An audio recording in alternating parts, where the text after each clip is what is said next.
प्रस्तुत झी गौरव. संपन्न महाराष्ट्राबद्दल आपण नेहमीच भरभरून बोलतो, पण आजचा महाराष्ट्र म्हटला की आदरानं आणि अभिमानानं उल्लेख करावा अशी अनेक नावं आहेत. Pandit Bhimsen Joshi, Lata Mangeshkar, Asha Bhosle, Kishori Amonkar, Vinda Karandikar, Babasaheb Purandare, Jayant Narlikar, doctor Vasant Gowarikar, Anil Kakodkar, doctor Raghunath Mashelkar, doctor Narendra Jadhav, doctor Abhay Bang, doctor Prakash Amte, Medha Patkar, Krishna Patil, Pravin Thipse, Anjali Bhagwat, Sunil Gavaskar, Sachin Tendulkar अशी असंख्य नावं आहेत. त्यांच्याबद्दल बोलायला लागलो की आपण भरभरून बोलतो, पण त्या उंचीला आपण पोहोचावं यासाठी काही करत नाही. तेंडुलकर आऊट झाला की चर्चा मात्र करतो. चर्चा हा सर्वसामान्य मराठी माणसाचा स्थायी भाव आहे. महागाई वाढली, चर्चा. पगार कमी, चर्चा. लोकसंख्या वाढली, चर्चा. अन्नधान्याची टंचाई, चर्चा. अशाने उद्याच्या महाराष्ट्राचं काय होणार? करा चर्चा, महाराष्ट्राची महाचर्चा. नमस्कार, मी आपल्या समोर आज एक महाचर्चा घडवून आणणार आहे. आणि अरे दादू, दादू, अरे काय टाळ्या कसल्या वाजवत आहे दादू? दादू, अहो तुम्ही कुणाला शोधताय? अहो माझा मित्र दादू हरवलाय, काय कळत नाही कुठे गेला, मगापासून शोधतोय. काय हसताय काय दादू? हे पहा, तुम्ही पुन्हा पुन्हा त्याला हाका मारू नका. दादू इथेच आहे, आत्ता या क्षणी तुमच्या समोर, याच रंगमंचावर इथे. माझ्या समोर? माझ्या समोर तर तुम्ही आहात. अरे मीच दादू, तू मला ओळखलं नाहीस? आ दादू? अरे ही कुठली जादू? हे वागळे कपडे घालून वेगळे कपडे घालून दाढी वगैरे लावून इकडे काय करतोय? काय आहे सदू, काय झालंय की आतापर्यंत आपण महाराष्ट्रात फिरलो, बरोबर? पण कसं आहे, महाराष्ट्रातली जनता पाहिली, पण ज्यांच्या हातात या महाराष्ट्रातलं भविष्य आहे, त्या राजकारण्यांच्या मनात काय आहे हे जाणून घेण्यासाठी म्हणून मी हे असे वेगळे सोंग घेतलेलं आहे. तर आता इथे घडणार आहे एक महाचर्चा. तू जा आतमध्ये आणि पहा चर्चा. म्हणजे मी नको येतो? अरे बापरे, चला सावकाश कर. काय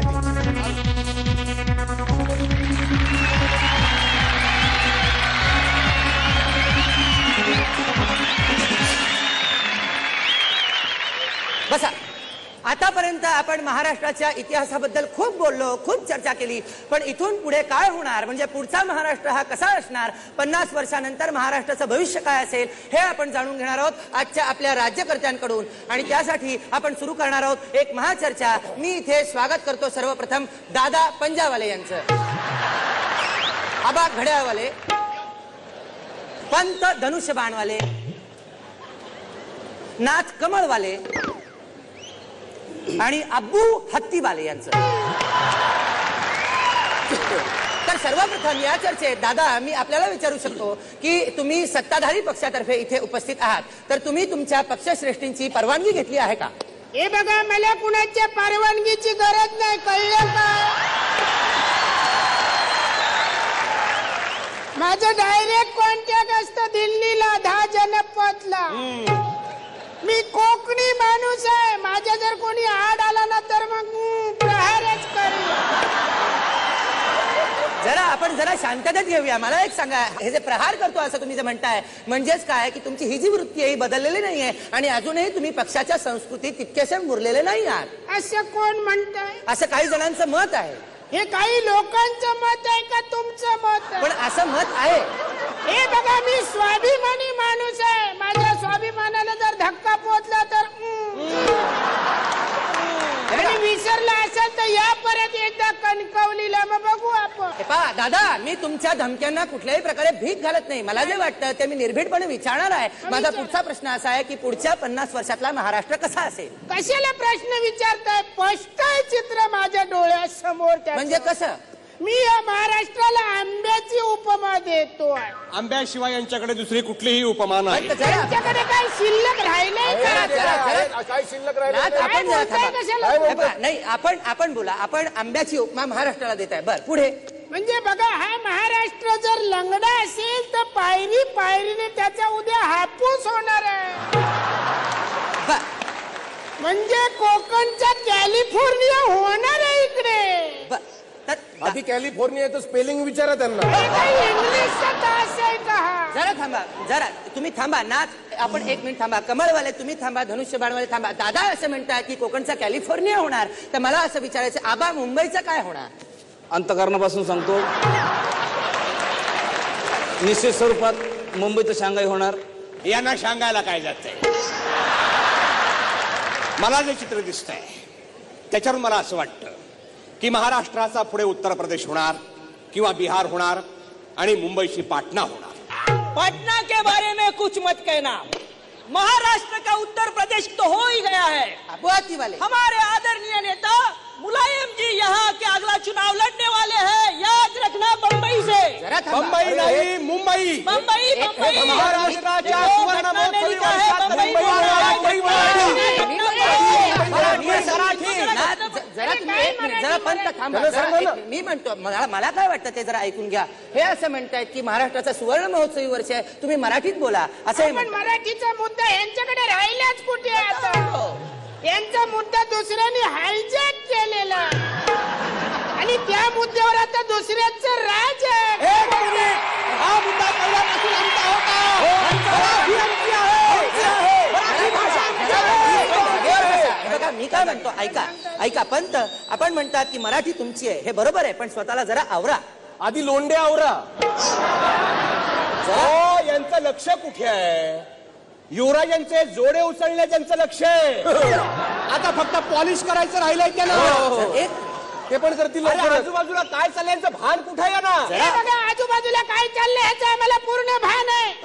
म्हणून तर आमचे मुख्यमंत्री म्हणतात माय नेम इज भान. मुद्दा जिथे नाही, ही यांची अक्कल. बघा हा मुद्दा जिथे उपस्थित होत नाही. हे पहा, आपण जे बोलतो आहोत ते आपल्या महाराष्ट्राच्या भविष्य काळाविषयी बोलतो आहोत. पुढच्या 50 वर्षातला महाराष्ट्र कसा असेल त्याबद्दल. तुम्ही सगळे वर्तमान काळाबद्दल बोलता आहात, तर आपण पुढच्या गोष्टींबद्दल बोलूया. आबा तुम्हाला काय वाटतं? पुन्हा अंतःकरणापासून सांगतो, आमच्या साहेबांच्या विजन जर तुम्ही गेलात तर निश्चितपणे महाराष्ट्राचा विकास आहे. तुमचे साहेब म्हणजे कोण साहेब? आमचे साहेब. असं काय विचारता तुम्ही? आमचे नाही, काय मध्यंतरी तुमचे साहेब हे यांच्या साहेबांना भेटले होते आणि त्यामुळे आमचा वैचारिक गोंधळ होतो. आता बोला. बड़े बड़े शहरों में ऐसी छोटी छोटी बातें होती रहती है. त्या भेटीमागे सुद्धा आमच्या साहेबांचे एक वेगळं विजन आहे. वेगळं विजन कुठलं? Stump vision.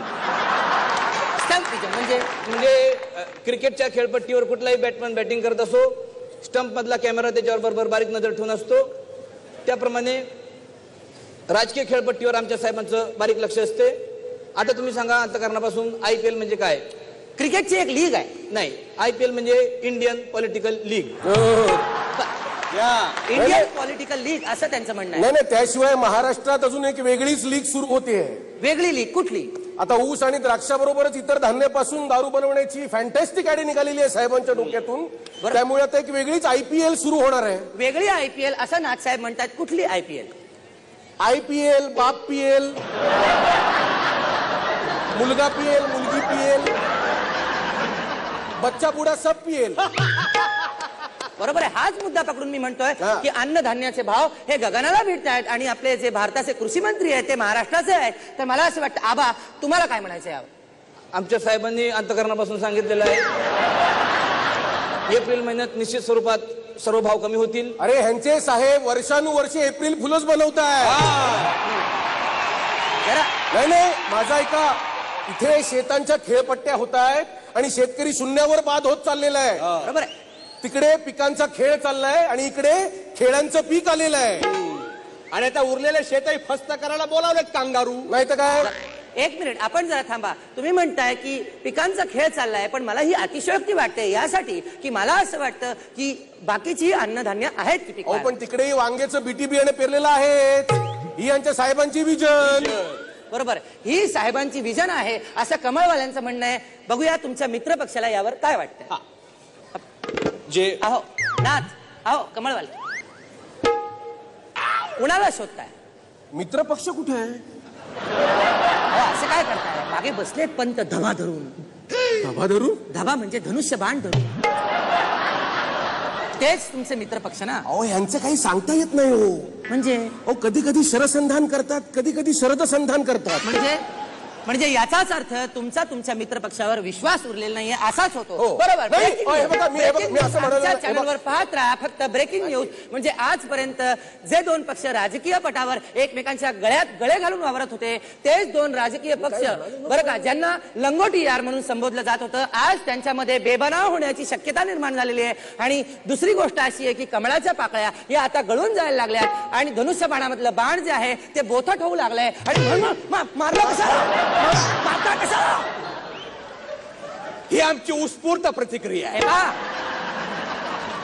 आमच्यामध्ये काहीही बेबनाव नसताना तुम्ही वाटेल ते सांगताय.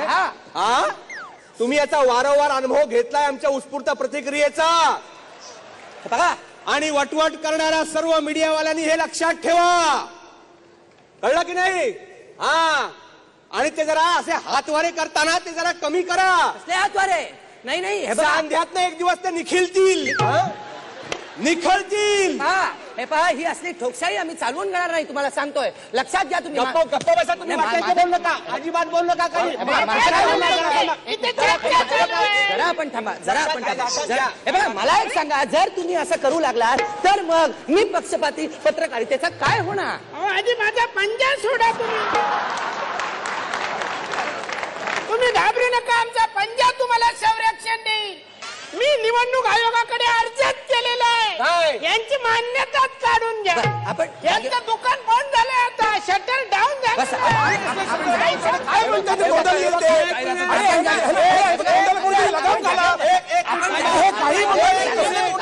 मराठीचा मुद्दा हा पहिल्यापासून आमचाच मुद्दा आहे. महाराष्ट्रातली परिस्थिती अत्यंत बिकट होत चाललेली आहे. विदर्भातला शेतकरी आत्महत्या करतो आहे. तेव्हा पुढच्या 50 वर्षामध्ये विदर्भातला शेतकरी पूर्णपणे नामशेष झालेला असेल. जय हिंद, जय महाराष्ट्र. म्हणजे मला असं वाटतं की हा असमतोल विकासाचा प्रश्न आहे आणि त्यामुळेच मला असं वाटतं की म्हणूनच की काय वेगळ्या विदर्भाची मागणी करण्यात आलेली आहे. तर वेगळा विदर्भ द्यावा की नाही याबद्दल आपल्याला काय वाटतं पंत? मला हे मान्य नाही. आपल्याला काय वाटतं? मलाही मान्य नाही. आबा आपण अंतकरणापासून म्हणजे मान्य नाही. आपल्याला काय वाटतं? मला पटलेलंच नाहीये ते. बरं अबू हत्तीवाले आपल्याला काय वाटतं?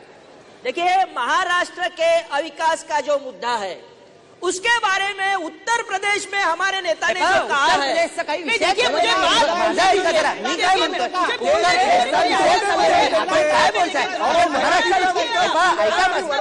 आपण शांत राहा. माझा मी काय म्हणतो, उत्तर प्रदेशचा विषयच चाललेला नाहीये. आपण महाराष्ट्राविषयी विदर्भाविषयी बोलतोय.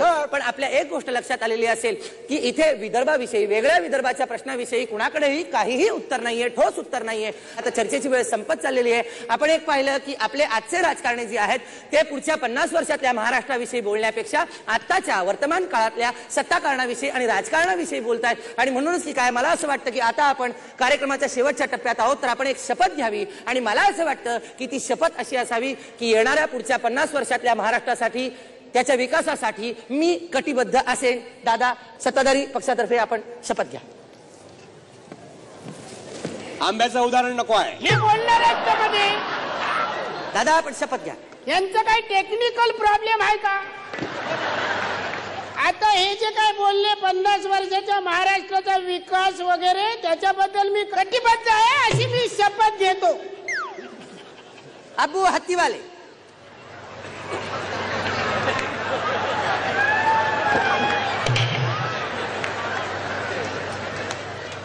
महाराष्ट्र के विकास का जो मुद्दा है, मराठी बोलायचं आहे. मैं राष्ट्रभाषा में ही शपथ लूंगा. घटना ने जो मुझे अधिकार दिए, मुझे दिए, आपको अधिकार नहीं सकते.